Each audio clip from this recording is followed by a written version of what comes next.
ini adalah satu proyek gitu. Ini ada satu proyek yang kelihatannya sudah ada orang-orang tertentu yang saya sendiri tidak bisa identifikasi siapa anunya ya secara detail gitu ya.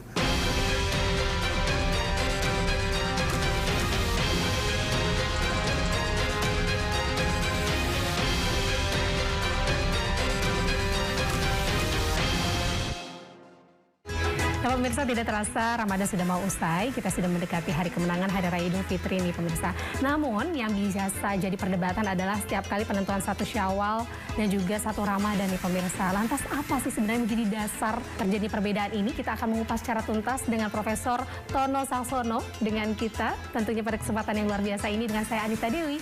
Inilah One on One.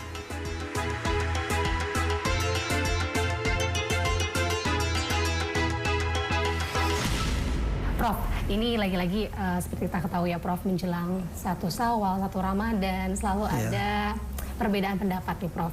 Dan juga banyak jadi pertanyaan masyarakat menjelang Hari Raya Idul Fitri ini ada perbedaan penentuan gitu ya. Kenapa sih selalu berbeda? Nah, asal mulanya nih Prof Tono, saya pengen tahu Prof, polemik hisab dan ruqyat ini kan selalu berulang. Jadi menurut Anda sebenarnya kebuntuan ini nih Prof, murni masalah sains astronomi ataukah lebih didominasi oleh masalah otoritas dan juga interpretasi fikih? Kalau saya lebih, setelah saya pikir berulang-ulang gitu ya, malah ini sebetulnya lebih ini lagi. Ini adalah satu proyek gitu. Ini ada satu proyek yang kelihatannya sudah ada orang-orang tertentu yang saya sendiri tidak bisa identifikasi siapa anunya ya secara detail gitu ya. Tapi membuat ini satu proyek yang selalu ada, harus ada.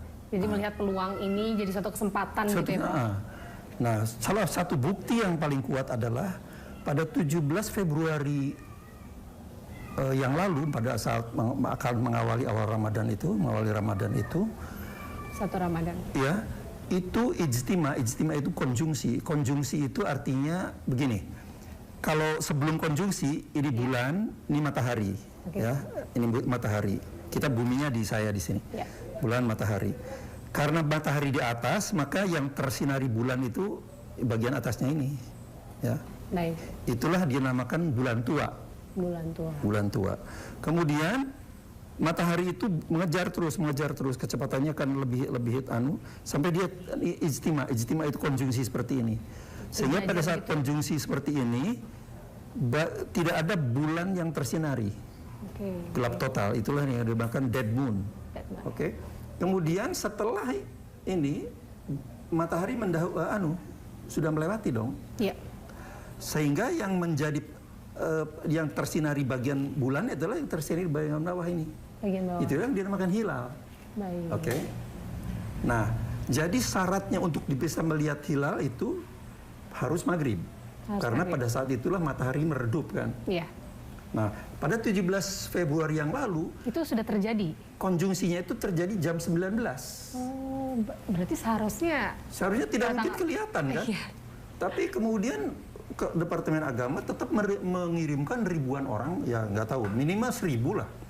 Karena di sejumlah titik begitu ya, 100 lokasi, 100 lokasi, kalau satu lokasi itu 10 orang kira-kira 1000-an lah.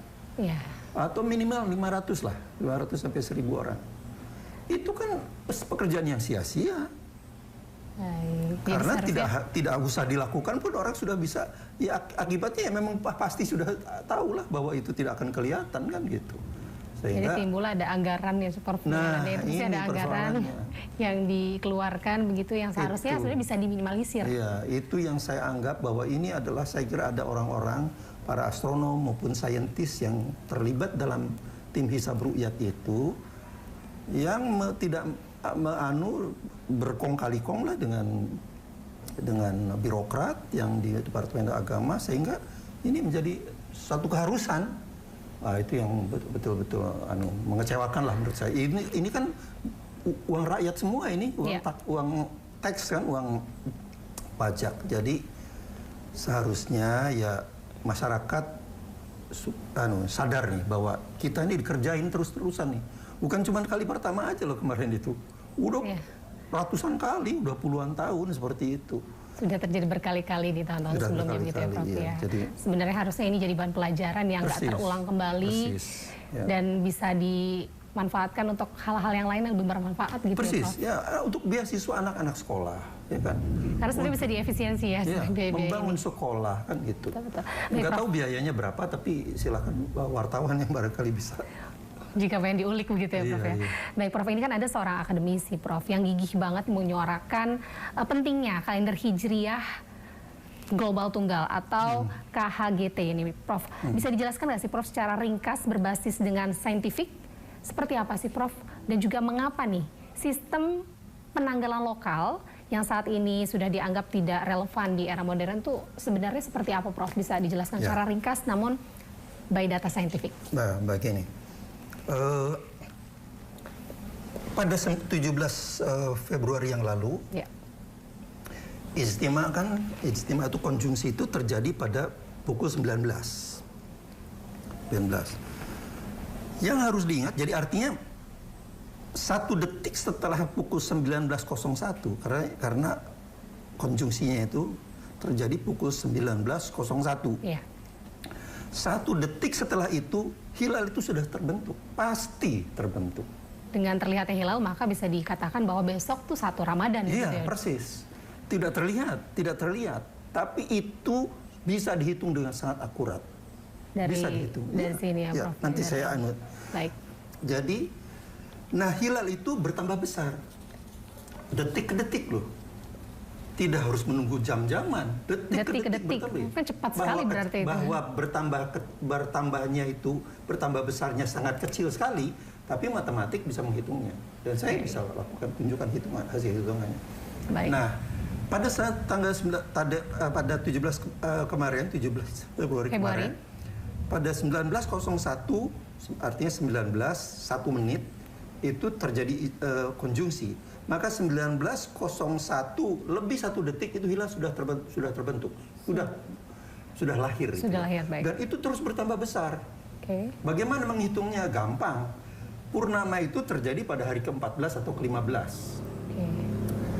Itu 14 hari dibagi 24 jam, dibagi lagi 14 hari itu 100% kan? 100% dibagi 14 hari dibagi 24 jam, maka per jamnya itu 0,03%.